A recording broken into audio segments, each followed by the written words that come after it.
Hapon ng Lunes, nang matanaw ng binatang si Sergio ang mga tao na nagkakagulo sa kanto ng kanilang lugar. Nang lapitan yun ni Sergio, isa na namang bangkay ng lalaking nakabonet ang natagpuan. Binalot ng haka-haka at bulong-bulungan ng kanilang lugar dahil doon. Yun kasi ang pangalawang beses na may natagpo ang bangkay makalipas lang ang halos 4 na buwan. Marami ang nagsasabi na ang 2 bangkay ay itinapon lang sa kanilang lugar. Pero wala namang makapagsabi kung papaanong tuyot ang mga katawan ng mga biktima. Wala nang dugo sa katawan at kumulubot ang balat. Ano ba nangyari dyan? Tinanong ni Sergio ang kilalang tsismosa sa kanilang barangay na si Aling Pepang. Sa lubungang kilay na hinarap siya ng ginang. Kabata-bata mo pa, tsismoso ka na. Hindi nagustuhan ni Sergio ang kanyang narinig. Kaya naman, sa halip na igalang ay binweltahan niya ang kagaspangan ng ginang. Ikaw nga, malapit ka nang maging pataba sa lupa tsismosa ka pa rin Nagulat ang mga nakarinig sa sinabi ni Sergio. Hindi sila makapaniwala na magagawang makapagsalita ng binata sa isang matanda na gaya ni Aling Pepang. Aba, bastos kang bata ka ha. Sa lahat ng anak ni Maring, ikaw lang ang ganyan. Napakabastos. Kung gusto nyong igalang kayo, abay matuto kayong gumalang din sa mga bata sa inyo. Bilang na nga ang oras nyo rito sa mundo masama pa rin ang ugali nyo. Lalong nang dalaiti ang tsismosang si Aling Pepang. Pero bago pa man makalapit sa kanya ang ginang, ay dali-dali na siyang umalis. Iniwan niyang nagngingit-ngit sa galit si Aling Pepang. Bagay na labis na ikinatuwa ni Sergio. Pag-uwi niya sa kanila, ay naabutan niyang magulo ang bahay. Kalat-kalat ang gamit. Sa pintuan pa lang, amoy alak na. Lasing na naman kasi ang kanyang ina, habang ang bunso naman nilang kapatid ay naglalaro sa sahig. Pangalawa sa 3 magkakapatid si Sergio. Babae ang kanilang panganay na nagtatrabaho na sa bayan. Tanging si Sergio na lamang ang inaasahang kikilos sa bahay nila. Ang tatay kasi ni Sergio ay sumakabilang bahay na. Ibig sabihin, nag-asawa na ng iba. Ay, ano ba naman dyan? Sabi ko bibili lang ako saglit tapos nagkalat ka na. Wala kasi ako makausap Si mama kasi lasing. Nakipag-inuman siya. Pabayaan mo na yan. Pagmerienda ka muna. Inabot ni Sergio ang banana Q at soft drinks sa 7 taon na si Janjan. Agad naman itong tinikman ng kanyang dala. Kuya, totoo ba ang aswang? Napatigil si Sergio sa pagmuya ng turon. Hindi niya malaman kung saan na naman ba narinig ng batang si Janjan ang salitang aswang. Si Janjan kasi ang tipo ng bata na masyadong maintriga at palatanong. Kapag may narinig itong kakaiba, inaalam niya talaga kung yun ba ay totoo. Kagaya na lamang ng tungkol sa aswang. Isa rin kasi sa kumakalat na chismis ay aswang ang pumatay sa 2 bangkay. Sinipsip daw di umano ng aswang ang dugo ng 2 biktima, kaya nagmukhang tuyot. Di ba sabi ko, huwag kang lalabas kapag wala ako? Kung ano-ano na naman yung naririnig mo at pinagtatatanong mo ngayon. Tumayo ang bata at lumapit sa kanya. Bibigyan kita ng banana Q kapag sinabi mo sa akin kung totoo o hindi yung aswang. Ano? Bibigyan? Sa akin nga galing yan Sige na kuya, sabihin mo na. Oo na. Totoo na ang aswang. At kapag hindi ka natulog ng maaga, aaswangin ka nila, sige ka. Nakita ni Sergio ang takot sa mukha ng bata. Kaya iniba na lang niya kagad ang usapan. Kapag dumaan si ate, pakisabi umalis ako ha. Dito ka muna, huwag kang lalabas. Pupuntahan ko lang yung mga kaibigan ko. Maliwanag ba? Tahimik lang na tumango ang bata. Dala ang turon ay muling lumabas ang binatang si Sergio. Nagpunta siya sa bilyaran kung saan laging nakatambay ang 2 nitong tropa, si Allen at Reynald. Katatapos lang maglaro ng 2, nang dumating si Seryo doon. Napangiti naman ng mga yon nang makita siya. Uy, napasyal ka. Kumusta ka, tol? Inakbayan siya ni Reynald, sabay pasimpleng kumagat sa hawak niyang turon. Ayos naman. Di lang talaga ako makalabas ng ilang araw kasi nagkasakit si nanay eh. Tapos, kanina nakita kong lasing nanay mo. Nako, sakit sa ulo ng nanay mo, pre. Di ka ba napapagod? Bumuga ng hangin ang lalaki dahil sa pagkadismaya. Napapagod na nga ako eh. Kaso ano magagawa ko? Wala naman. Hindi ako pwedeng sumuko pre. Meron akong kapatid na mas bata sa akin na kailangan ng gabay. Buti nga kayo, mga solong anak kayo eh. Napapailing na lang ang dalawa. Ramdam nila ang pagod na dinaranas ni Seryo. Uksi lang yan. Gusto mo, sama ka na lang sa amin. Para naman kahit papaano eh. Makapag-relax ka naman. Oo nga tol, sama ka na lang.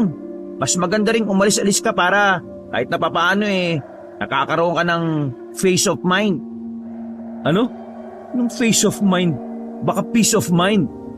Basta, yun na yun. Ano tol, sama ka na? Kasi... Wala nang kasi.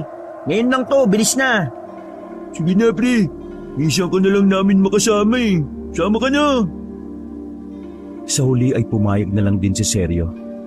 Napagtanto niya na tama nga ang dalawa na minsan kailangan niya ring makalayo-layo. Saan ba? At anong oras? Yan ang gusto ko sa iyo eh.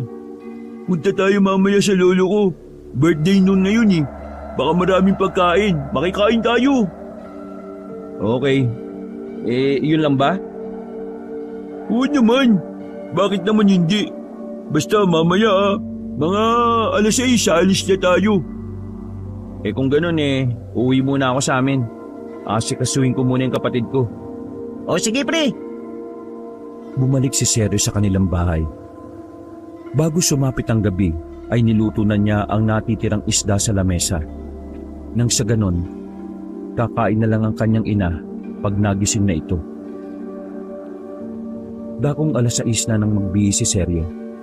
Inayos niya ang suot dahil sa pag-aakalang grande ang handaan na kanilang pupuntahan.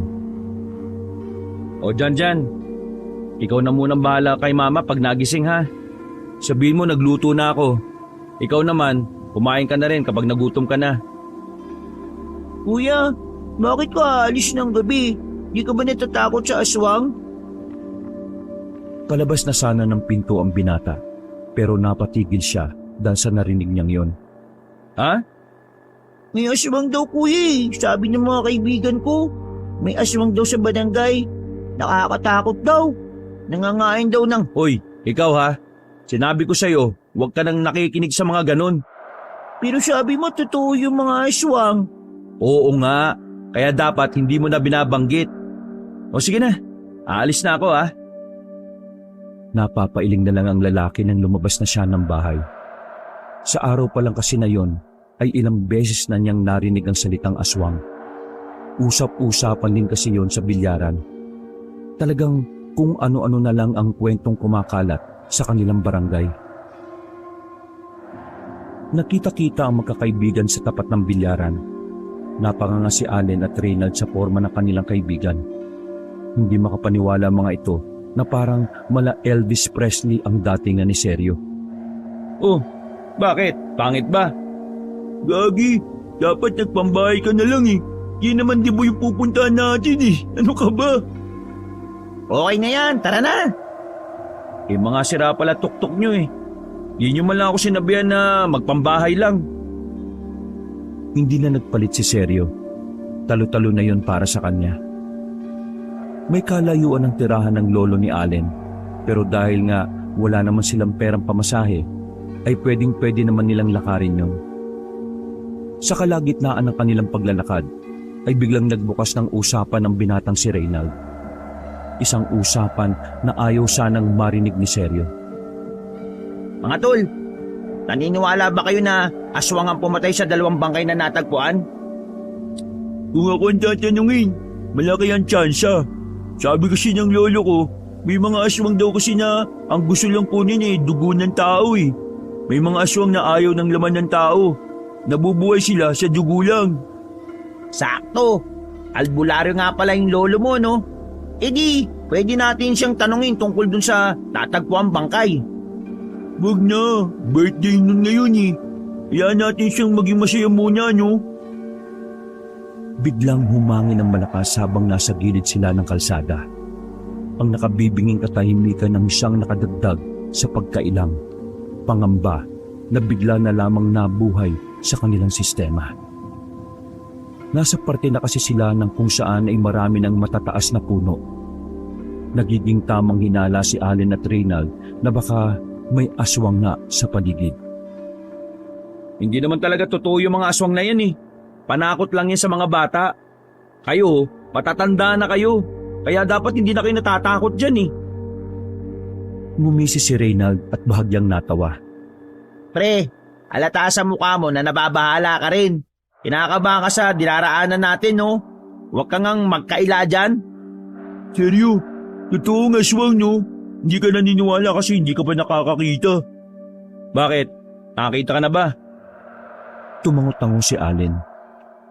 Oo, nakakita na ako.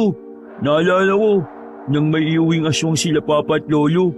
Isang lalaki ang hila-hila nila habang nakagapos ng lubid. Iba ang mukha niya, nakakatakot. Matutulis yung kuko. Nanlilisik ang mga mata niya. Bata ka pa nun, baka guni-guni mo lang yun. Tara na nga, bilisan niyong maglakad. Nauna nang naglakad ng mabilis si Seryo. Pilit nitong inaalis sa isipan ng mga bagay na tungkol sa aswang. Pero ang totoo, may maliit na parte na rin ng kanyang utak ang tila naiintriga sa bagay na yon. Uy, Elvis! Sandali! Ikaw talaga oh! Lumipas ang mga sandali. Nakarating na rin sila sa lugar kung saan nakatira ang albularyong lolo ni Allen. Maliit lang ang barangay doon at makakalayo pa ang mga bahay. Dismayado si Seryo sa mga sandaling yun. Sa labas pa lang kasi, alam na niyang walang ganap sa loob ng bahay. Walang nagsasayawan, walang nagkakasiyahan. Bakit ka kasi nagsuot ng ganyan eh? Tara na nga! Nang makalapit sila sa bahay, ay nasilip nila sa loob na tila may ginagamot na babae ang lolo ni Allen. May maganda kasing babae na nakahiga at walang malay. Naku, wrong timing yata tayo pre. May ginagamot ang lolo mo. Ano ba? Birthday ba talaga niya? Bakit? Ano ba ngayon? June 2. Ay gagi. Oh, bakit? June 12 pala birthday ng lolo ko. Ay nang yan oh, sabugang putik. Uwi na ako, kakainis naman kayo oh. Aalis na sana si Seryo nang marinig nilang magsalita ang albularyo sa loob. Nanatili naman sila sa labas para hindi sila makaabala. Ang anak niyo ho ay nasa ilalim ng hipnotismo ng isang aswang. Kapag hindi siya nagising bago magkabilugan ng buwan, aariin ng aswang ang kanyang kaluluwa. Kukunin ang kanyang katawan para maging asawa. Diyos ko, ano bang pwedeng gawin? May iba pa bang paraan para magising ang anak ko? Sabihin mo, lahat ay gagawin at ibibigay ko. Mailigtas lamang ang anak ko. May naisip akong isang paraan para magising ang babaeng ito. Pero hindi ko alam kung aabot tayo. Tahimik lang nakikinig ang tatlo. Habang ang mga mata naman nila ay nasa babae lang. Sobrang ganda kasi ng babae. Agaw pansin ang kagandahan nito. Kailangang mahanap ang nag-iisang mutya na makakapag-alis sa itim ng mahika na ginamit ng aswang. Ang mutya ng tubol. Napanganga ang magkakaibigan. Nabigla sila sa sinabi ng albularyo. Ano daw? Mutya ng tubol? Seryoso ba lolo mo? Mutya ng tubol? May ganun ba? Hindi nakasagot si Allen. Yun kasi ang unang beses na narinig niya ang ganong klase ng mutya. Sa lahat ng mutya na narinig niya sa kanyang lolo, yun ang pinakakakaiba. Mga ilang sandali lang, napalingon ng albularyo sa gawin ng pintuan kung saan naroon ang tatlo. Ah, Bakit kayo nandyan? Pumasok kayo. Masama ang tumatambay sa pinto. Napilitan silang pumasok. Kahit si Sergio na pauwi na sana ay pumasok na lang din. Umupo sila sa gilid. Nang pagmasdan ni Sergio ang mukha ng babaeng nakahiga sa lamesa, nakaramdam ng kakaibang init ang dalawa. Pambihira ang kagandahan ng babae. Sa buong buhay ni Sergio, yun na yata ang pinakamagandang nakita niya maliban sa kanyang ate Lana. Napapalunok ng laway si Sergio habang pinagmamasdan ng babae. Mabilis ang tibok ng kanyang puso sa hindi malamang dahilan. Ganda ng babae, pre. Kaya nga mamaya na pala ako uuwi. Alin, bakit kayo nandito? Anong sadya niyo? Napakamot na lang sa ulo ang binatang si Allen. Kasi akala ko po birthday nyo ngayon Hindi pa pala. Pasensya na, Lolo King ha. Loko-loko. June 12 pa ang kaarawan ko. Teka sandali. Ano bang ginagawa niyo sa buhay, ha? Nagkatinginan ng tatlo. Ako? Wala. Naghahanap ng trabaho. Ako rin po, wala. Paalamunin po ako sa bahay. Hindi pa kasi nagagalit si Papa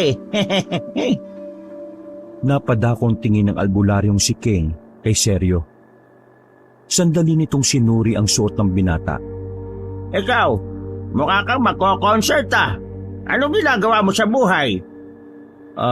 Wala rin po. Pero naghahanap ako ng trabaho at nagbabantay ng... Kung wala pala kayong silbi sa mga pamilya ninyo, may pagagawa ko sa inyo. Nakita niyo yung tao na yan? Magbabayad yan ng malaki para magising lang ang anak niya. Diba, Adolfo? Oo, tama. Tulungan niyo ako. Handa akong magbayad kahit na magkano. Basta para sa anak ko. Mawalang galang na po. Ano po bang may tutulong naming tatlo? Wala naman po kami kaalam-alam sa pag-aalbularyo. Tumayo si Lolo King at lumapit sa kanilang tatlo. Handa ba kayo sa kung anong ipapagawa ko? Kapalit ng perang ibabayad niya? Ano ba ipapagawa mo sa amin, Lolo? Kayo ang hahanap ng mutya ng tubol. Lumabas ang sipon ni Reynald dahil sa pagpipigil nitong tumawa. Lolo, seryoso kayo dyan? Tubol talaga? May ganyan ba talaga? Alin, trippings ata yung lolo mo Alin, kailan ba ako gumawa ng kwenta? Totoo ang mutya ng tubol. Ang mutya na ito ay mabisang panlaban sa mga aswang. Kapag tinaglay mo ang mutya na ito, maraming pagbabago ang mangyayari sa katawan mo. Maaaring lumakas sa mga pandama mo o kaya naman bigla na lang matututunan ang paggawa ng mga kakaibang gamot. Pero kapag nakuha ninyo ang mutya ng tubol, pwede nating direktang ipaamoy yun sa babae. Mabisang pantanggal yun ng hipnotismo ng mga aswang. Bakit naman po kasi sa tubol? Di ba tae yun? Gagi, sorry, natatawa ako Alin, sino ba yung buong na ito, ha? Reynald kasi, manahimik ka na lang. Sabihin na natin na may ganyan nga po talaga mutya. Pero saan naman mahahanap ang mutya ng ano na yan? Yung mutya ng tubol? Dito rin sa Pampanga, sa bundok ng Arayat. Lolo, ang laki po ng bundok Arayat. Paano namin nahanapin yun dun? At saka, ilang beses niyang umulan. Baka to daw na yung tubol dun kung meron man. Apo, para mahanap nyo ang mutya ng tubol, kailangan nyo munang hulihin ang pinaniniwalaang mahiwagang aso na itim. Sa aso na yun manggagaling ang dumi at patitigasin nyo sa araw. Saka ninyo ilalagay sa garapon at iuuwi rito. Ang ibig niyo pong sabihin, patataihin muna namin yung asong itim? Ang galing mo! Nakuha mo kagad! Nagtama ang tingin ni Sergio at Allen. Hindi ba delikado doon? Delikado nga. Kaya nga tinatanong ko kayo kung gusto nyo ba ng pera kasi malaki ang ibibigay na tong si Adolfo. Kung doon ako mamamatay, wag na lang. Kayo na lang. Alam mo, Elvis, ano nga bang pangalan mo? Ay, si Seryo po siya, Lolo. Ay, seryo, bata. Minsan lang dumating ang oportunidad. Isa pa, kung sino man ang makakuha sa inyo ng mutya, malaking tulong yon sa sarili ninyo. Baka hindi nyo alam, swerte din ang mutya. Hindi po kasi ako naniniwala sa mga aswang eh. Ganon din sa mga mutya-mutyaan na yan. Tapos, yung mutya pa tubol? Sinong maniniwala dyan? Bumuntong hininga ang albularyong si Keng. Lumapit ito sa gilid ng babae. Alam nyo, may mga bagay talaga na nakakatawa kung iisipin. Pero hindi natin alam na sa dulo nun, nandun pala ang aral. Magbabayad ako ng tig 50,000 sa makakakuha ng mutya. O sige, tig 50,000 kayong tatlo. Gagi, ang laki na nun Bayag na ako dyan. Ikaw ba, Seryo? Sama ka na. Marami ka nang mabibiling bananak yung sa kapatid mo nun. Ano? Totoo ang mutya na sinasabi ko. Ilang kakilala ko na ang nakakuha doon. Pero kasi wala na silang lahat. Di ko na mahanap. Kaya, kung kaya ko nga lang mag-isa ako nahahanap. Kaso, sino naman ang magbabantay sa babaeng ito? Kawawa naman. Baka kunin ito ng aswang dito kapag walang nagbabantay. Ano mga tol? Payag na rin ako. Ikaw na lang ang iniintay. Sige na, dadagdagan ko pa ang bayad. Kung sino man ang kikilalaning may-ari ng mutya, ipapakasal ko dyan sa anak ko paggising niya. Nanlaki ang mata nilang lahat nang marinig yon. Sa ganda ba naman ng babae, jackpot na jackpot nang maituturing yon. Teka, ngayon na po ba aalis o magpapalit muna ako? Tingnan mo tong gagong to. Basta babae, mabilis, 50,000 ayaw. Aba, kung pumapayag na kayong lahat, ihahanda ko na mga dadalhin ninyo. Nang sa ganun bukas din ng gabi makaalis na kayo. Bilib ako sa inyo. Kahit mga wala kayong kwenta sa buhay ninyo handa kayong magsilbi sa napakagandang dilag na ito. Kumamot uli sa ulo si Allen. Ito naman si Lolo. Hindi mo malaman kung namumuri ba o nanlalait Matapos magkasundo ay umuwi na rin ang tatlo. Habang naglalakad ay hindi mawala-wala sa isipan ni Seryo ang kagandahan ng babae. Kakaiba kasi ang epekto sa kanya ng babaeng yon. Unang beses lang sa buong buhay niya na makatagpo ng ganoong klase ng babae. Kaya kahit na alam nilang maaring may piligrong dumating sa kanila, agad siyang pumayag. Naiisip pa lang niya na ikakasal siya sa babae ay hindi na niya maipaliwanag ang nararamdaman. Type mo nyo! Ha? Type mo yung babae kaya ka pumayag kagad? Ewan ko, iba kasi dating niya Unang kita ko pa lang sa kanya, parang alam ko nang siya na yun. OA mo naman! Hindi totoo yung love at first sight, no? Ano ka ba? Hayaan mo na, Seryo. Ganyan talaga kapag hindi pa nakakasyota, kahit na kailan. Paano pala kapag ako ang kinilalang may-ari ng mutya, Seryo? Ayos lang ba yun sa'yo? Bakit? Type mo rin ba? Oo! Pero dahil kita ko naman na gusto mo siya, kaya ko namang magpaubaya. O kaya, kapag kami ang kinasal, maging kabit ka na lang. Binatukan pa ni Allen si Reynald dahil sa kalokohan nitong pinagsasasabi. Ikaw ba, Allen, type mo? May nililigawan ako, pre. Himot mo na ba? Pera lang habol ko, no? Bahala kayo mag-away dyan. Basta, bahala na. Yung pera na muna ang iisipin ko. Di ganun na lang din muna siguro yung gagawin ko. Nagiwahiwalay na sila nang makarating na sila sa kanilang lugar. Pasado 9:00 na rin noon. Ay, salamat. Nakauwi na rin. Pagpasok ng binata sa kanilang bahay, naabutan niyang umiiyak si Janjan sa sulok. habang ang kanyang nanay naman ay sarap na sarap pa rin sa pagtulog. Oh, Janjan, bakit umiyak? Anong nangyari? Kuya, may aswang kanina. Nakita ko siya. Sa di malamang dahilan, tila nakaramdam ng panlalamig ang binata. Kitang-kita kasi niya sa mga mata ng bata ang labis na takot. Nanginginig pa ang kamay nito. Pinakalma na muna ni Seryo si Janjan. Nang mahimasmasan na ang bata, dito na nagawa ni Janjan na ikwento ang nangyari. Naglalaro ko sa bakuran kanina, kuya. Tapos may lalaking dumaan sa tapat. Tumigil siya sa tapat ko. Duguan ang bibig niya. Tapos, kulubot yung muka. Mahaba yung kuko, yung tenga, tsaka yung ilong. Siguro, kuya, may sinaktan siya. Nakakatakot. Hindi malaman ni Seryo kung maniniwala ba siya sa kanyang kapatid o hindi.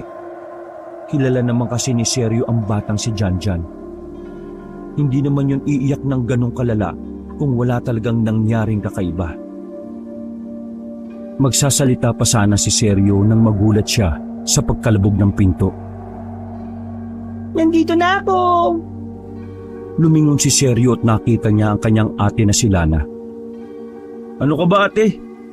Magdaan-daan ka nga, natutulog si mama, oh. Lasing na naman yan. Oo. Teka, bakit ka nandito? Di ba stay in sa trabaho mo? Day off ko, 3 araw. Pinagpapahinga muna ako ng boss namin. Masyado na raw akong masipag eh. At teka, umiyak ba itong si Janjan? Bumuntong hininga si Seryo. Ito kasing si Janjan, ate. Nakakita ro ng aswang kanina. Napaayos ng upo ang babaeng si Lana. Aswang? So totoo nga? Na may aswang? Oo. Kaya ako nagmamadaling makauwi dito kasi doon sa kabilang kalye may nakitang bangkay. Wala naman sugat pero sabi nila, inubos daw ng aswang ang dugo ng taong yun. Lalaki yung biktima eh. Nagtindigan ng mga balahibo ni Seryo. Habang tumatagal, ay unti-unti na rin siyang nakukumbinse. Tiningnan ni Seryo ng maigi ang mukha ng babae. Wala sa itsura ng kanyang ate ang pagbibiro. Seryosong seryoso ito at may halo pang kaba sa mga mata nito. Aswang? May aswang talaga, ate? Totoo pala. Umabot kasi sa bayan ang usap-usapan na yan tungkol sa aswang. Naku, buti umuwi ako dito. May magbabantay na kay Janjan. Teka, bakit ganyan na suot mo? Para kang timang. Hindi na nakapagsalita pa si Seryo. Sa mga sandaling yon, nakaramdam na siya ng kaba. Nababahala siya sa pupuntahan nilang magkakaibigan. Lumipas sa mga sandali ay nagising na rin ang kanilang ina. Sa sobrang lutang ni Seryo, nawalan siya ng pakialam sa ginang kung ano-ano ang sinasabi nito. Diretso lang siyang pumasok sa kwarto nila ni Janjan. Isinarado niya ang pinto. Tulala siya habang iniisip ang aswang. Totoo ang aswang? Totoo? Pero bakit siya pumapatay ng tao dito? Bakit puro lalaki lang? Hindi ba dapat mga buntis ang target niya? Huminga ng malalim si Seryo. Ikinalma na lamang niya ang sarili. Kinabukasan ng umaga ay binalot na naman ng takot ang kanilang lugar. Parang nakakahawang sakit na kumalat ang tungkol sa aswang. Kumpirmado nga na noong gabi pa lang yon, may inatake nga talaga ang aswang. Bitbit ang biniling pandesal, ay nakita niya na naman si Aling Pepang na nagchichismisan sa kanto. Mukhang bibig na mga yon ng aswang. Naiba lang ang usapan ng mga yon nang makita ni Aling Pepang si Seryo. Nako, ayan na yung pinakawalang modo na anak ni Maring. Huminto si Seryo at kumuha ng isang pandesal. Binato niya sa mukha ng isang pandesal si Aling Pepang. Nagulat sila sa ginawa ni Seryo. Sandali silang natameme at nakatingin lang sa binata. Sa susunod na marinig ko pang binabanggit mo yung pangalan ko, monay nang ibabato ko sa mukha mo. Sumapit na naman ang kinagabihan. Mabuti na lamang ay nasa bahay ang kanyang ate Lana para kahit papaano ay may magbabantay kay Janjan. Wala namang kasi siyang aasahan sa kanyang ina. Puro alak lang kasi ang inaatupag nito. Samantala, nagkita-kita na ang magkakaibigan sa tapat ng bilyaran. Nagbaon pa ng sisig ang binatang si Reynald. Oh, nagdala ka pa niyan. Hindi ka ba nagapunan sa inyo? Ano ka ba? Siyempre hindi natin alam kung hanggang anong oras tayo dun, oh. Maganda nang may baon para pag ginutom, lamon na lang kagad. Patingin nga. Gusto mo lang eh. Inang sisig yan oh. Daming bawang. Ano yan? Bawang na may konting sisig? Sinadya ko yan. Alam mo namang baka may makasalubong tayong aswang dun. Mahirap na, no? Lalo na ngayon, napaka-talamak ng pambibiktima ng aswang. Bakit kaya puro lalaki lang, no? Sumabat na si Allen sa kanilang usapan. Sa kanilang tatlo, si Allen ang may pinakamaraming alam sa lahat ng nangyayari. Nakukuha niya kasi ang mga impormasyon sa kanyang lolong si Keng. Sa katunayan, nasabi sa akin ni Lolo yung tungkol sa bagay na yan eh.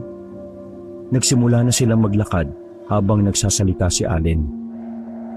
Kaya daw puro lalaki yung biktima, yung aswang na dahilan kung bakit walang malay yung babae at ang aswang na pumapatay ay iisa lang. Eh bakit nga pinapatay yung mga lalaki? Di kaya itong mga lalaki na biktima may koneksyon sa babaeng pasyente ng tiyuhin mo? Mismo, may ugnayan talaga. Yung mga lalaki na biktima ay nanligaw dun sa babae. Sabi ni Lolo, lahat daw ng magtatangkang manligaw sa babae na yun nasa panganib. Baliw na baliw siguro yung aswang sa babae, no? Kahit naman siguro sino eh. Ang ganda rin kasi naman ng babae. Kaya jackpot talaga kapag isa sa amin ni Seryo ang mapakasalan nun. Di mo ba naintindihan? Nasa panganib na rin ang buhay natin. Dahil malamang sa malamang, alam na ng aswang ang binabalak natin. Nasa paligid lang naman yan, no? Nanahimik si Reynald. Sa kanya lamang napagtanto ang mga maaaring mangyari. Sa mga nakalipas na sandali, itinuon na lamang nila ang atensyon sa paglalakad. Nagdaan ang halos 40 minuto. Nakarating na rin sila sa bahay ng albularyong si Keng. Inabutan nila roon ang babae at ang tatay nitong si Adolfo. Nakahanda lang lahat ng inyong magagamit. Nilagay ko na lahat ng mga pangontra. May isinama na rin akong pagkain. Baka kasi magutom kayo. Lalo na itong isang to, mukhang suga pa eh. Uy, grabe naman po kayo. Sige, makinig kayo. Wala kayong ibang gagawin kundi ang hanapin ang mutya ng tubol. Yun lang. Kung sakaling may maengkwentro kayong aswang, gawin nyo ang makakaya nyo para maiwasan siya. Tatandaan nyo, tuwing gabi lang lumalabas ang mahiwagang aso. Kaya bago mag-umaga, dapat makakuha na kayo ng mutya. Ano, naiintindihan nyo bang tatlo? Tumangutango lamang ang tatlo. Kahit na buong-buo na ang kanilang loob, hindi pa rin maalis sa kanila ang labis na kaba. Kitang-kita yon sa kanilang mukha. Bago sila umalis, tiningnan pa ni Seryo sandali ang babae sa lamesa. Huminga siya ng malalim. Pinangako niya sa kanyang sarili na gagawin niya ang lahat para magising ang babae. Mag-aalas 8 na nang umalis na sila ng bahay ng albularyo. 2 ang bag na pinadala sa kanila. Ang isa ay para sa mga gamit. Ang laman naman ng isa ay mga prutas na kanilang baon. Magkahalong emosyon ang nararamdaman ng magkakaibigan sa mga sandaling yun. Kinakabahan sila dahil sa buong buhay nila, yun ang unang pagkakataon na gagawin nila yon.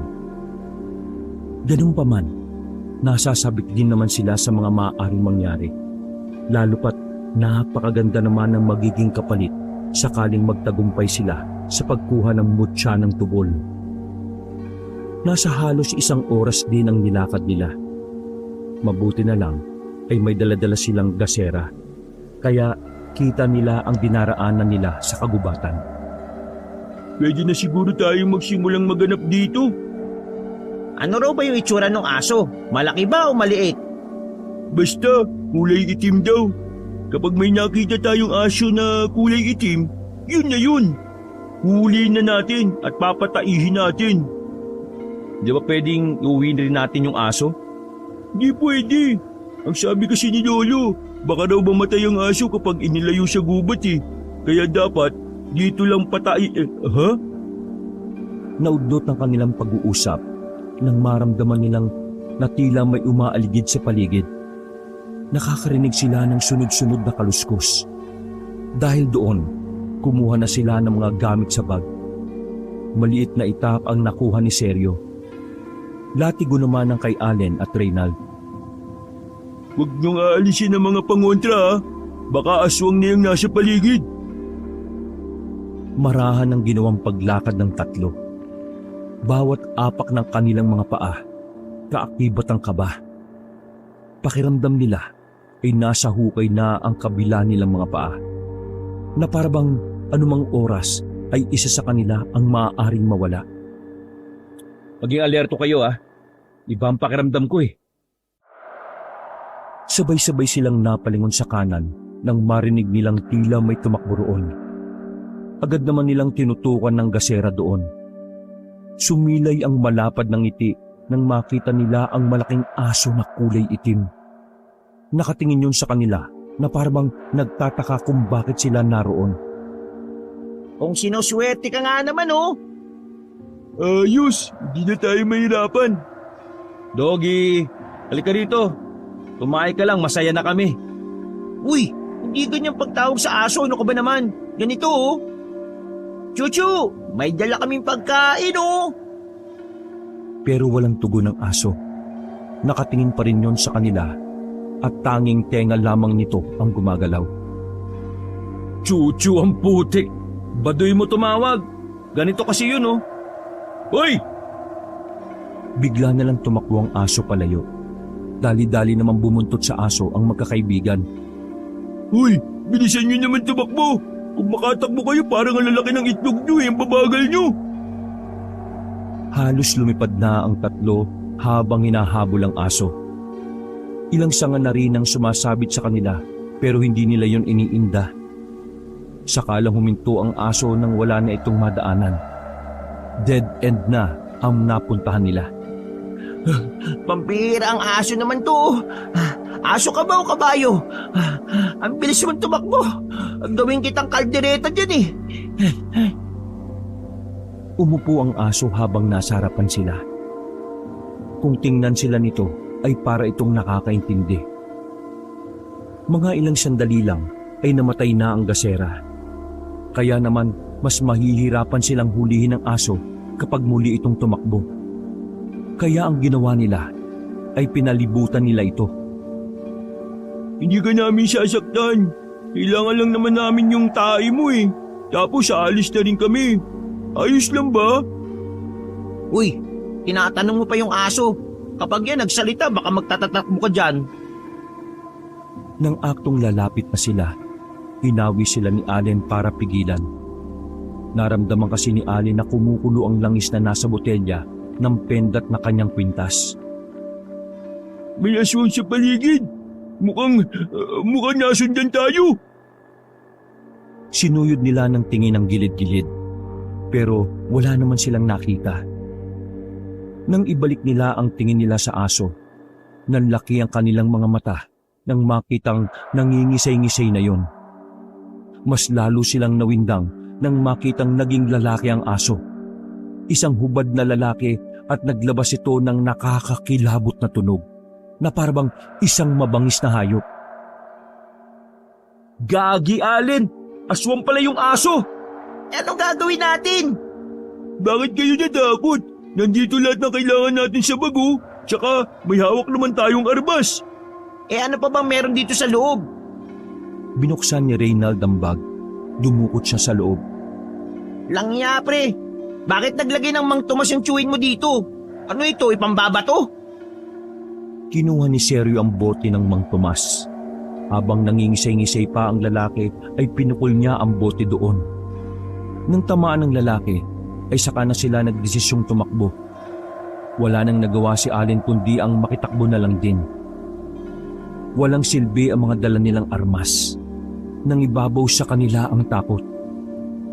Hindi pa rin talaga maikakaila na kahit anong paghahanda, kung hindi talaga nila gawain ang harapin ng aswang, titiklop at titiklop pa rin sila.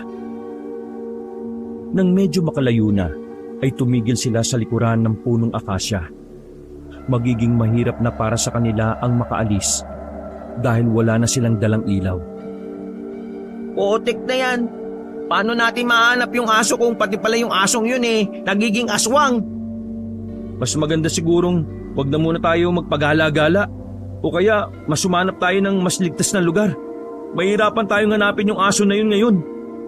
Pag nagkataon naabutin tayo ng umaga, mabubulilyaso pa yung mutya ng tubol na yan. Kalma, dapat kasi hindi kayo nagpakita ng takot sa kanya.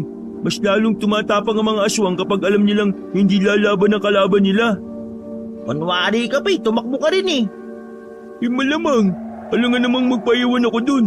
Di nakahiwa-hiwalay tayong tatlo. Tulig ka pala Uy, ang ingay nyo namang dalawa. Manahimik na kayo. Maya-maya lamang ay naramdaman na nilang nasa paligid na ulit ang aswang. Tinakpan na nila ang kanya-kanyang bibig. Lumabas kayo dyan. Alam kong nandiyan kayo. Ang kagubatan na ito ang magiging libingan ninyo. Hindi ako papayag na maging kahati ko kayo sa kanya. Mamamatay muna kayo! Siya nga yung dahilan kung bakit nakarate yung babae. Ari! Sabi nga huwag kang maingay. Sumilip sila sa gilid at nakita nila ang lalaking hubutubad na palingon-lingon sa paligid. Matangkad ang lalaki. Sa palagay nila, hanggang dibdib lang sila nun. Kayang-kaya silang dakmain sa leeg sa laki rin ng kamay nito. Mga ilang sandali lang, nakita na lang ni Sergio at Allen na may hawak ng tirador si Reynald. Binalahan na nito ng holen ang tirador at inasinta ang aswang. Pero dahil sa dilim, malabong tamaan niya yon. Uy, marunong ka ba niyan? Anong tingin mo sa akin? Ikaw? Siyempre marunong ako nito, no? Dahan-dahang binanat ni Reynald ang tirador. Pero sa kasamaang palad, naputol ang goma. Pumitik ang goma sa labi at mata ni Reynald. Dahil doon, nakagawa siya ng ingay. Dahilan para mapadako ang tingin ng aswang sa kanilang direksyon. Agoy, sakit naman. Bugok talaga nito. Uy, pambihira namang talaga Pagsilip nila sa aswang, naaninig nila yun na tila malapit na sa kinalalagyan nila. Umandar na ulit ang kaba sa kanilang sistema. Habang si Reynald naman ay pipikit-pikit dahil sa pagtama ng goma sa mata. Nang ilang metro na lang ang layo ng aswang, pinagbababato ni Allen ang direksyon ng aswang. Mabilis na lumundag ang aswang sa harapan nila. Mabuti na lamang ay nahila kaagad nila si Reynald. Hindi nyo makukuha ang mutya ng tubol ng aso. Hindi! Aatake pa sana ang aswang, pero naglakas na lang ng loob si Sergio at Allen. Naunang hagupitin ni Allen ng latigo ang aswang. Natamaan ng aswang sa braso. Parang bulateng aswang ng mangisayon. Buntot pagi yan, buwang ka! Mamamatay ka talaga rito! Ramdam ang takot sa boses ni Allen, kahit na mukha itong matapang. Hindi naman nagsayang ng oras si Sergio. Matapang siyang lumapit sa aswang at tinagayon. Pinansalag ng aswang ang braso nito. Sirit agad ang dugo ng mga sandaling yun. Napilitang gumapang paakyat ng puno ang aswang. Nagulat ang aswang dahil bigla na lang naging palaban ang dalawa. Ano? Bumaba ka dyan! Huwag kang duwag! Umaalog-alog pa ang puno hanggang sa nakita na lang nila sa ere na tumalon yon sa kabilang puno. Nang masiguro nilang wala ng aswang, ay kinaladkad na nila si Reynald paalis. Habang palayo ang magkakaibigan, ay saka naman bumuhos ang malakas na ulan. Laking pasalamat na lang nila dahil meron silang nadaanan na maliit na kuweba. Agad silang pumasok doon para makasilong. Sa lakas ng hangin ay mabilis silang nilamig. Buti na lang na-plastic ko yung posporo. Dinukot ni Alin ang posporo mula sa bag. Meron silang mga nakapanggdahon sa kuweba. Kinuha nila yon para padingasin. Nang magkaroon na ng liwanag sa kuweba, nakita nila ang loob nito. Sa palagay nila, may mga nauna nang pumasok doon. Bukod kasi sa mga tuyong dahon, nakakita rin sila ng mga papel, mga upos ng kahoy at mayroon ding mga damit. Safe ba tayo rito? Wala bang aswang dito? Wala, hindi naman nakulo ang langis eh. Kaya kalmahin mo lang ang sarili mo pare. Relax lang. Sakit talaga ng mata ko.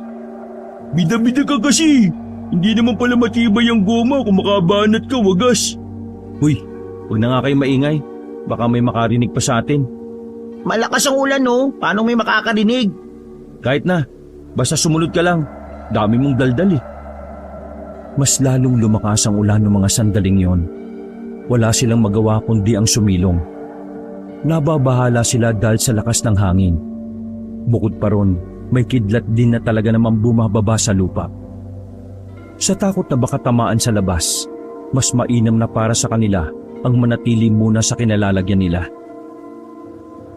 Paano natin mahanap yung aso? Paano natin makukuha yung tubol na yun ang lakas ng ulan? Kailangan na nating mahanap yun bago magkabilugan ng buwan. Di ba yun yung sabi ni Lolong Keng? Kung gusto mong maghanap di lumabas ka. Nang matusta ka dyan sa kidlat.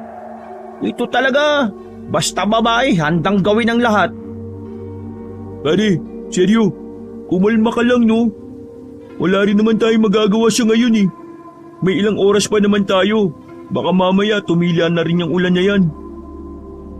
Bumuntong hininga na lamang si Seryo dahil sa pagkadismaya. Naiinis siya sa panahon. Kung kailan kailangan nilang magmadali, saka naman yung nakikisabay. Natakasan nga nila ang aswang, kalikasan naman ang kalaban nila.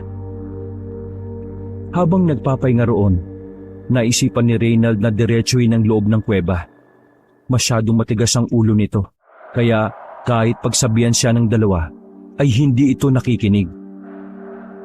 Dinampot ni Reynald ang isang kahoy na lumiliyab para magsilbi niyang ilaw. Bahala ka nga sa buhay mo. Kapag may nangyaring masama sa iyo dyan sa loob huwag mo kaming sisihin. Tigas ng bungo mo. Diretso lang ang binatang si Reynald, samantalang nanatili naman sa kinauupuan ang dalawa. Makalipas lang ang ilang minuto, humahangos na bumalik sa kanila si Reynald. May nakita ko sa loob mga pare. Napatayo ang dalawa sa sinabing yun ng kanilang kaibigan. Oh, ano nakita mo? Aswang ba yan? Di nakulo yung langis eh. May ano? Ano nga? Patapusin niyo kasi muna ako. Nanahimik ang dalawa at tinintay lang na makapagsalita si Reynald. May parang bahay sa loob. Parang may nakatira dito dati. Pero wala na ako nakitang tao eh. Tara. Sandali, baka mamaya may tao sa loob hindi mo lang nakita. Wala nga. Tara, pagbigyan na nga lang natin.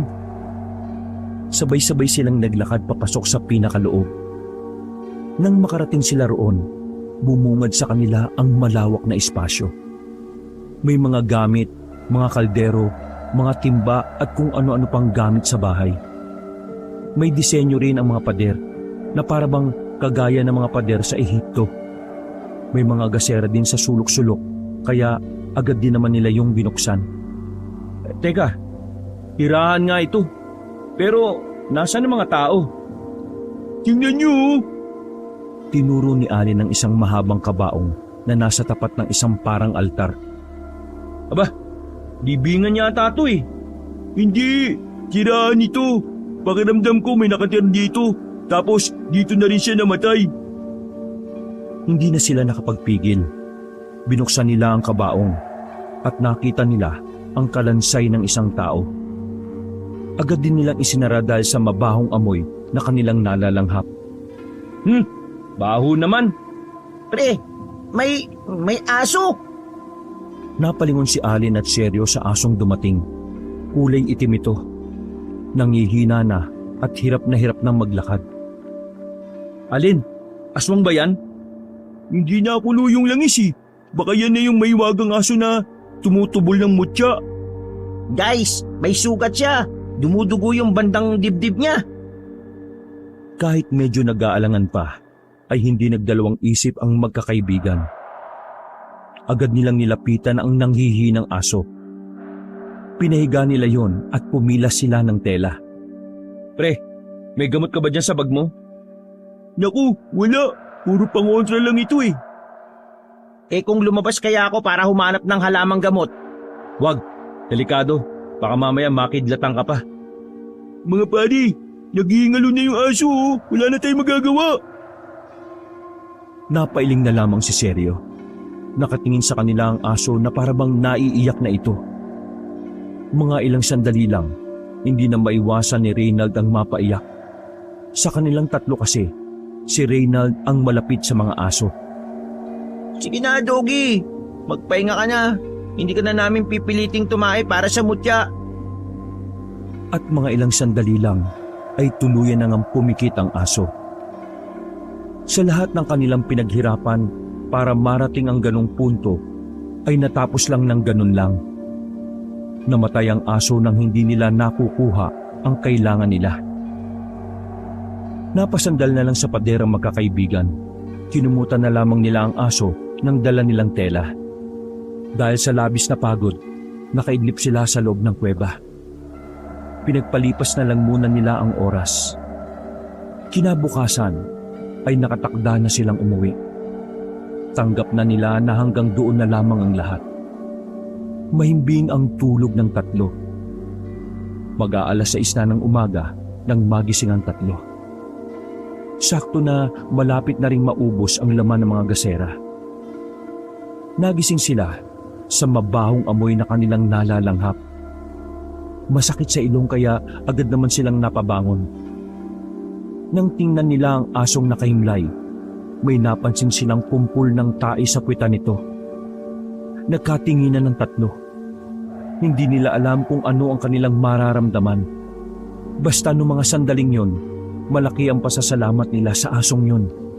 Dahil kahit na wala na ito, nagawa pa rin itong suklian ang kanilang pagmamagandang loob. Si Seryo na ang nagpusang nagdakot ng tae kahit sobrang baho. Inilagay nila yon sa garapon na katamtaman lang naman ng laki. Pagkatapos, nagukay sila sa kuweba at saka inilibing ang aso. Doggy, maraming salamat sa iyo ha. Kahit na iniwan mo na ang mundong ito, tinulungan mo pa rin kaming makuha yung mutya ng tubol. Hindi pa tuyo eh. Yaan mo na. Alam mong nag-iimot yung tao eh. Panira ka. Tumila na ang ulan ng mga sandaling yon, kaya umalis na rin sila. Maliwanag na kahit papaano. Wala na sa kanila ang pangamba ng aswang. Matagumpay silang nakabalik sa bahay ng albularyong si King. Nabuhayan naman ng loob ang lalaking si Adolfo dahil dala-dala na nila ang sinasabing mutya. Kinagagalak ko na makabalik kayo. Dala-dala nyo na ang mutya ng tubol. Sa ngayon, dahil tirik ang araw, kailangan na natin itong ibilad. Kinuha ni Mang Keng ang garapon at binuksan. Halos maububo sila sa amoy ng dumi ng aso. Ganun pa man, inilagay pa rin yun ng albularyo sa bubungan. Sa ngayon magpahinga na muna kayo.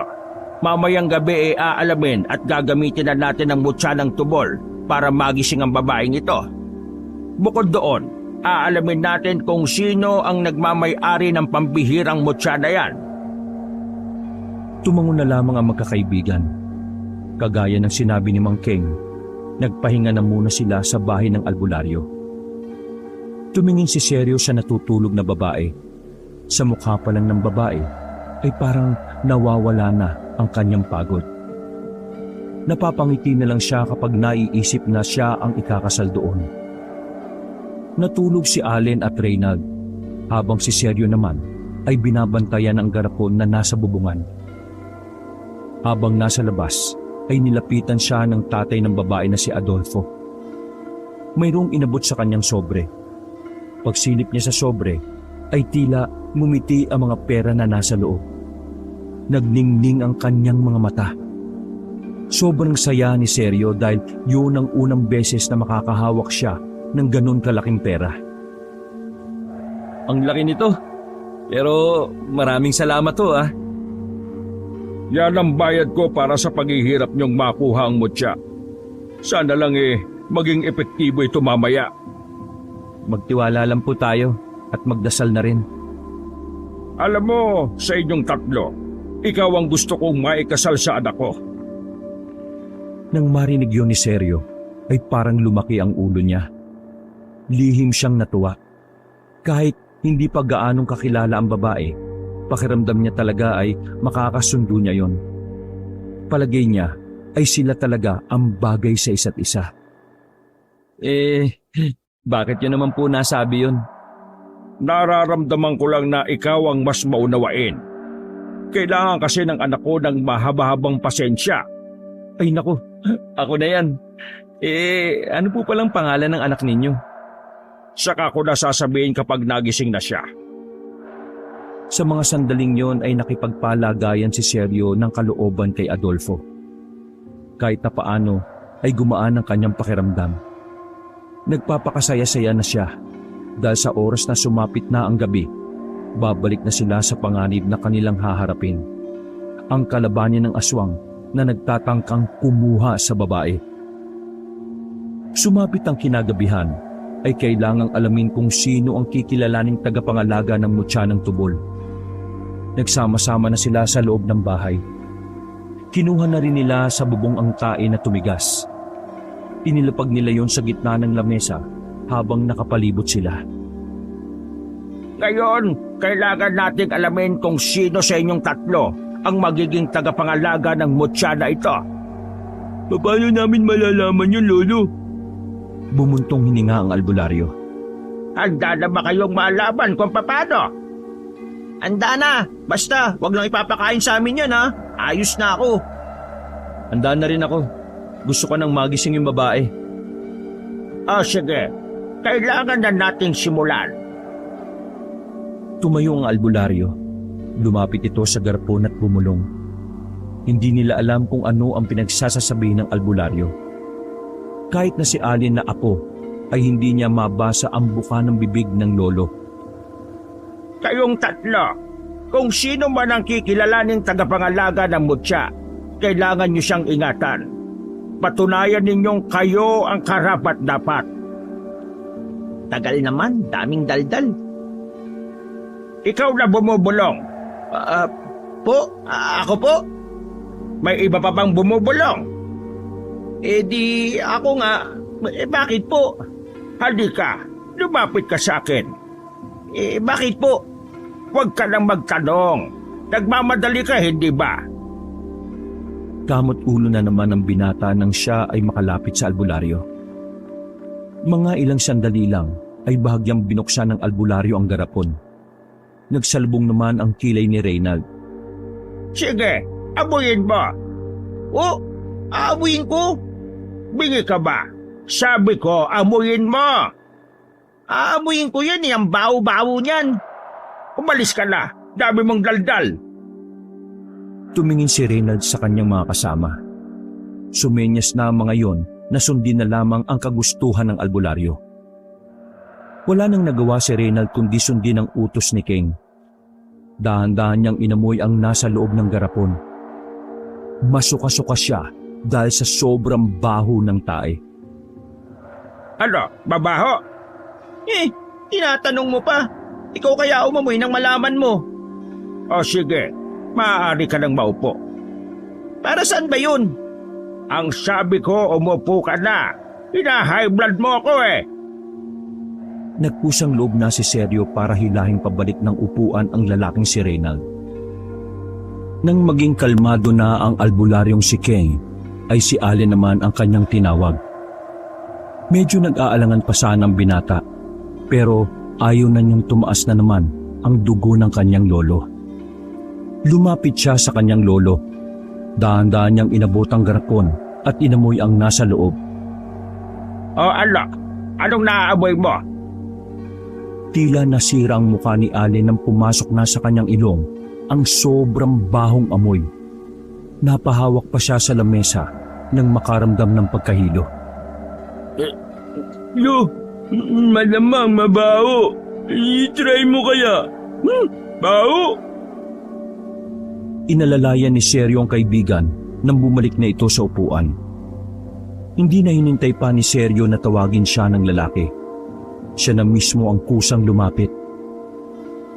Kahit na kinakabahan na baka mahimatay rin siya sa amoy, nilakasan na lamang niya ang kanyang loob. Para sa babae at para na rin matapos na ang problemang yun. Sige, amuyin mo na yung tae sa loob. Huminga ng malalim si Seryo at sa kanya itinapat ang ilong sa bunganga ng garapon. Laking pagtataka ni Seryo dahil wala pa siyang naaamoy. Makailang ulit niyang inamoy-amoy pero wala talaga. Bakit ganun? Naamoy ko ang asim ni Reynaldo, pero itong tae sa garapon, wala akong naamoy. Ngumiti si Lolo King. Isinarado na nito ang garapon at tinapik sa balikat ang binatang si Seryo. Ang ibig sabihin lang nun, ikaw ang pinili ng mutya ng tubol. Ang sino mang hindi nakakaamoy ng tunay niyang amoy, siya ang itinakdang tagapangalaga. Ngayon, Elvis, ikaw ang kikilalanin ng mutya ng tubol. Tatanggapin mo ba? Tatanggapin ko po, para dyan sa babaeng yan. Pero, hindi ho Elvis ang pangalan ko. Seryo ho. Kung ganon, kunin mo ang garapon. Ikaw ang magpapaamoy sa babae para tuluyan ang mawala ang hipnotismo sa kanya. Tumingin si Seryo sa mga kaibigan niya. Suportado naman ng mga yon na siya ang tagapangalaga. Sa iyo na siya ikakasal, pare. Congrats! Habang hawak ang garapon ay pumunta si Seryo sa gilid ng babae. Malakas ang kabog ng kanyang dibdib dahil sa pagkasabik na kanyang nararamdaman. Pakiusap, gisingin mo na ang anak ko. Tumango si Seryo bilang pagtugon. Pagbukas niya ng garapon ay kanya-kanya ng takip na mga ilong ang kasama niya. Maingat niyang itinapat ang garapon sa ilong ng magandang babae. Ipaamoy mo sa kanya yung nasa loob niya ng 5 minuto. 5 minuto? Nakakabuang yan. Kung ako yung babae, ilang segundo pa lang babangon na ako sa baho Uy, manahimik ka na nga lang muna kasi. Tahimik lang ang lahat habang nangyayari ang pagpapaamoy. Makalipas lang ang 5 minuto, nanlaki ang kanilang mga mata nang mapansing gumagalaw na ang daliri ng babae. Umarko kagad ang malapad ng ngiti ng lalaking si Adolfo. Elsa, anak, naririnig mo ba ako? Dumilat ang babae. Isa-isa nitong tiningnan ang mga nasa loob ng bahay. Napatigil ang tingin ng babaeng si Elsa kay Seryo. Dahan-dahan bumangon ang babae at titig na titig lang kay Seryo. Magsasalita sana si Seryo nang makarinig sila ng malalakas na kalabog sa bubungan. Lolo, ano yun? Napansin nila Seryo na tila nagkaroon ng pagkabahala ang mukha ng albularyong si King. Maya-maya pa, nakita na lang nilang inilabas na ng albularyo ang pana nito. Katulad ng inaasahan ko, darating ang aswang kapag nagising na ang babae. Kaya humanda kayo. Nandito na siya para kunin ang babae. Binalot sila ng takot ng mga sandaling yon, lalong-lalo na si Seryo. Kahit kasi alam niyang siya ang pinili ng mutya, pakiramdam niya sa sarili niya ay wala pa ring nagbabago. Mawalang galang na po, Lolo King. Pero bakit parang wala akong nararamdaman sa katawan ko? Di ba ang sabi niyo, magiging matalas ang pakiramdam ng sino mang pipiliin ng mutya? Hindi sumagot kay Seryo ang albularyo. Tinuon na lamang nila ang atensyon sa aswang na naglalakad na sa ibabaw ng bubungan. Kanya-kanya na silang hawak ng kanilang mga armas, habang si Adolfo at Elsa naman ay magkayakap na nasa gilid. Mga Adolfo, huwag kayong aalis dyan ha. Kaming bahala dito. Si Seryo, pasikat. Siniko ni Allen si Reynald para sawayin. Nang may kumakatok na sa pintuan, doon na sila mas naalarma. Umuuga na rin ang pintuan na parang galit na galit ang nasa labas. Hoy, aswang! Hindi mo makukuha ang babaeng ito! Mamamatay ka kapag pumasok ka rito! Ang malalakas na kalabog lamang ang tugon ng aswang. Sapat ng dahilan yon para ipagpalagay nilang desperado na ang aswang. Allen, ibigay mo sa mag-ama ang mga pangontra. Lahat na ng pangontra ibigay mo. Ewan ko pa kung makalapit pa yung hilayupak na yan. Sinunod naman ng binata ang utos ng albularyo. Kung ano-anong burloloy ang binigay niya sa mga kasama niya, lalo na sa mag-ama. Tumigil ang malalakas na kalabog. Akala nila ay umalis na ang aswang. Pero dahil malakas pa ang kulo ng langis, alam nilang nasa paligid lang ang aswang na yon. Kung harapin na natin siya, di ba matapang lang naman yung aswang na yan kapag duwag ang tao? Isa pa, nasa akin ang mutya. Ililigtas ko kayo. Huwag kang feeling Superman ha. Wala pa nga epekto sa iyo yung mutya eh. Baka mamaya niyan, imbis na makauwi ka dito ka pa mamatay. Wala akong pakialam. Paano natin malalaman kung totoo yung mutya na ito kung hindi natin susubukan? Matapang itong lumapit sa pinto. Uy, kulit talaga nito oh. Hayaan mo siya. Dito natin malalaman kung talagang karapat dapat siya. Umarko pa ang nakakalokong ngiti ng albularyo na parabang ayos na ayos lang dito kung anuman ang mangyayari kay Seryo. Lumabas saglit si Seryo na dala pa ang pana na inago niya kay Lolo King. Matapang itong nagsisisigaw sa labas at hinahamon pa ang aswang na umaaligid. Ngunit nang makita na niya ang aswang ay nakaramdam siya ng labis na takot. Muntikan pa siyang matumba sa kinatatayuan. Parang walang nagbago sa aswang kahit muntik na nilang madali yun sa kagubatan. Sige, subukan mo lumapit. Sige! Nanginginig ang kamay ni Seryo noong mga sandaling yon. Ramdam na ramdam ng aswang kung gaano siya natatakot base sa tila nanghihina niyang mga tuhod. Nasa aktong lalapitan na siya ng aswang nang bigla siyang tumakbo pabalik ng bahay. Huminto ang aswang at tila naging dismayado sa kanyang ginawa. Oh, akala ko ba matapang ka? Hindi yata akong tagapangalaga eh. Walang binibigay sa akin na tapang yung mutya eh. Sa mutya ka lang pala nahiram ng tapang eh. Ikaw ang tagapangalaga. Napatunayan mo yon nang wala kang maamoy na mabaho dun sa tae. Gamitin mo ang pana. Asintahin mo ang aswang. Kapag tinamaan mo siya, ibig sabihin, ginagabayan ka na ng mutya. Dahan-dahang binanat ni Seryo ang pana at itinutok sa direksyon ng aswang. Hindi gumagalaw ang aswang at parabang naghihintay lang ito sa nangyayari. Kaya ko ito. Nang bitiwan na ni Seryo ang palaso, tumalsik lang yon sa harapan niya, ni hindi man lang nakalabas ng pinto. Lalong nadismaya ang aswang, kaya nagsimula na naman itong magalit. Samantala, muntika nang matawa si Reynald sa nangyari. Mabuti na lang, naalala nitong nasa panganib pala ang kanilang buhay. Pambira ka pre! Ewan ko na talaga. Ako na nga! Kinuha ng albularyo ang pana at sinentro sa aswang. Tinira niya yon ng palaso at natamaan ng aswang sa balikat. Dali-daling gumapang ang aswang sa silong ng bahay. Ganun lang! Ano ka ba? Ikaw naman pala marunong eh. Kinuha mo sa akin bida-bida ka. Hindi bale, humanda kayo. Lalabasin natin ng aswang. Kayong dalawa ng anak mo, Adolfo, dito lang kayo ha. Hindi naman makakapasok ang aswang dito dahil sa mga pangontra ko. Kayong tatlo, sumama kayo sa akin. Ayaw ko nang duduwag-duwag ha. Kumuha ng tigi-isang palako lang magkakaibigan. Kinakabahan man, ay napilitan na lang silang sumunod kay Lolo King. Paglabas nila ng bahay, naririnig nila ang aswang na umaatungal sa ilalim ng bahay. Hanggang sa nagulat na lamang sila nang biglang gumapang ng mabilis ang aswang. Sa sobrang bilis ay hindi na namalayan ni King na nahila na siya ng aswang. Nabitiwan nito ang hawak na pana at napahawak sa kahoy.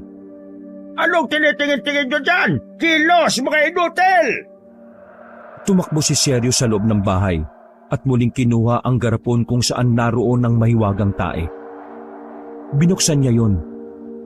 Pagkatapos ay inilagay niya malapit sa silong. Dahil doon, binitiwan ng aswang ang albularyong si Ken. Halos maububo naman ang albularyo. O di ba? Pangontra din ito sa aswang. Ayaw niya ng mabaho eh. Buwisit ka! Sa harapan ko pa talaga mo nilagay! Tulong-tulong nilang hinila palabas ng silong ang albularyo. Samantala, ang aswang naman ay nagpunta sa ibabaw ng bubong. Parang nahihilo-hilo pa dahil sa nalanghap na amoy. Hindi na nagsayang ng pagkakataon ng albularyo. Kinuha niya ulit ang pana at pinukulan ng palaso ang aswang. Dahil asintado ang lalaki, ay tinamaan ng aswang sa leeg. Gumulong ang aswang papunta sa likuran ng bahay. Dali-dali naman silang nagtungo roon. Kaso nakita na lang nilang pagewang-gewang ng tumakbo palayo ang aswang. Hindi na napatamaan ni Lolo King ang aswang dahil marami ng halaman sa banda roon. Bumuntong hininga na lamang sila at muling binalikan ang mag-amang Adolfo at Elsa. Ayos lang po ba kayo? Ikaw, Elsa, ayos ka lang ba? Hindi sumagot ang babae. Sa halip ay si Adolfo na lamang ang nagsalita. Pasensya ka na sa anak ko. Nabibigla pa siya sa mga nangyayari. Adolfo, ligtas na ang anak mo. Nagising natin siya bago ang kabilugan ng buwan. Hindi na rin siya malalapitan o kukursunadahin ng aswang na yon. Kritikal lang lagay ng aswang. Hindi na yon magtatagal. Maraming salamat. Pati sa inyong tatlo. Sobra ako nagpapasalamat. Kung di dahil sa inyo baka nakuha na ng aswang ang anak ko. Wala pong anuman. Basta po. La, paala naman ito, may nagawa siya. Aray, makasiko naman to. Kinonsidera nilang tagumpay ang gabing yon. Hindi na kasi bumalik ang aswang. Kinaumagahan lang din, marami silang nakitang dugo sa direksyon na dinaanan ng aswang. Kaya kampante sila na namatay na yon. Samantala, formal naman na pinakilala ni Adolfo ang kanyang anak sa tatlong magkakaibigan. Pero hanggang sa mga puntong yon ay tahimik pa rin ang babae. Inunawa na lamang nila dahil iniisip nila na parte ng trauma yon. Makalipas ang 1 linggo, umuwi si Seryo galing sa simbahan. Nakasuot pa siya ng pangkasal. Hindi niya sinipot si Elsa sa simbahan. Yung kasi sana ang itinakdang araw para sa kanilang pag-iisang dibdib. Talagang sumunod kasi sa kasunduan si Adolfo na ikasalang sino mang magmamay-ari ng mutya ng tubol. Ang kaso nga lang, dahil sa nalaman ni Seryo, ay umurong siya sa kasal. Sira ulo ka talaga. Papunta na kami. Bakit ka umuwi? Kasal nyo ngayon, di ba? Hindi mo ba alam na masakit sa babae na hindi mo siya siputin sa simbahan? Ugo ko talaga, oh. Binatukan pa ng dalawa si Seryo. Ayaw ko magpakasal sa di ko kilala, no? Sa 1 linggo ko sa kanila, halos lahat ng tao sinasabi na huwag ako magpakasal. Sabi kasi nila, baliw daw si Elsa. Hanggang pumunta ako sa bayan, nakita ko yung mukha ni Elsa nasa papel, nakadikit sa pader. Mga tol, serial killer yung babaeng yun. Nagulat ang dalawa, pero kalaunan, natawa na lang din si Reynald at Allen. Naging isang malaking katatawanan lang ang pagnanais ni Seryo na mapangasawa ang babae. Mabuti na lang talaga ay nalaman niya agad ang bagay na yon. Sa huli, hindi na siya bumalik pa sa poder nila Elsa kahit kailan. Mas pipiliin pa niyang pakasalan ng tae na nasa garapon na hindi niya alam kung mutya ba talaga o niloko lang sila ng albularyong si Lolo King. Wakas. Hapon ng Lunes,